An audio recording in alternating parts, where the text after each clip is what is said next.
What's up, addicts? Hope everyone is staying safe out there. Wanted to post up a quick video giving some thoughts on the latest news surrounding Todd Gurley.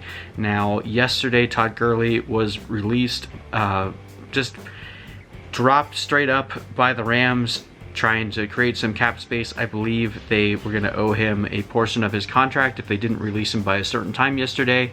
They were trying to trade him, couldn't find any trade partners in the NFL that wanted to take on Todd Gurley's contract, so they cut him along with Clay Matthews. So Rams are kind of cleaning up some of their expensive cap hits that they had been investing in over the past couple years, and Todd Gurley ended up being one of those casualties.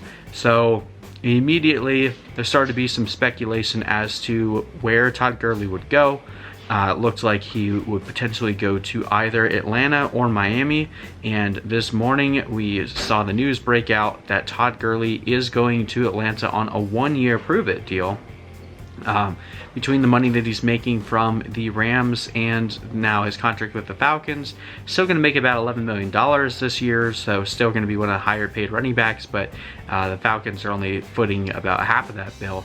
And I think this is the perfect fit from a fantasy perspective. Devonta Freeman last year still had some production, even though he was clearly done in terms of his efficiency and usage. They were still giving him about 17 touches a game.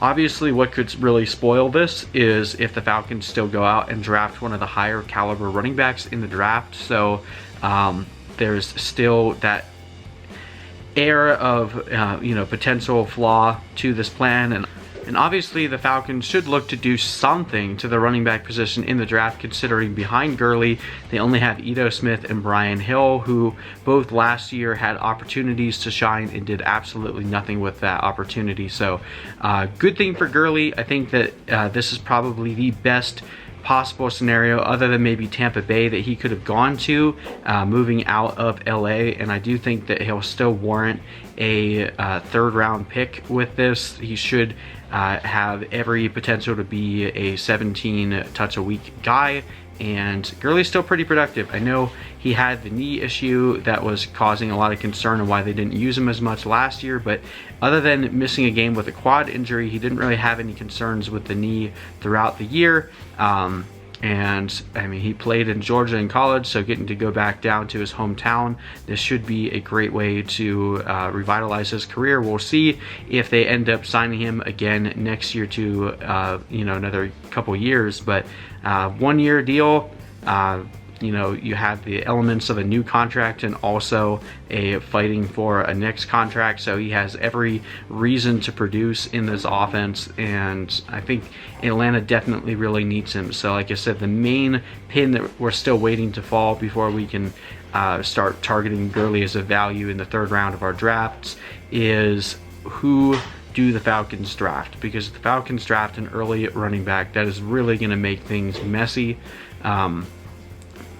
Back to the years, you think back, with the exception of that 2016 season when they were splitting carries between Devonta Freeman and Tevin Coleman, it was still pretty productive, but Devonta Freeman only really had that 1 year where he was incredibly dominant in fantasy, and other than that, low running back one totals. Tevin Coleman, coming in there as a running back two. Granted, with Kyle Shanahan no longer there as the OC, we haven't seen nearly as much rushing production out of this team ever since, but I still think a lot of that has to do with Devonta Freeman really not being the same in even the past couple years. You can tell that he doesn't have the same burst and ability to create separation in the passing game that he was able to in those couple years that he was dominating. So Gurley is only 25, and like I said, last year still looked pretty good, even though he's playing behind a terrible offensive line. Now, I know Falcons' offensive line isn't that great either, so he's not really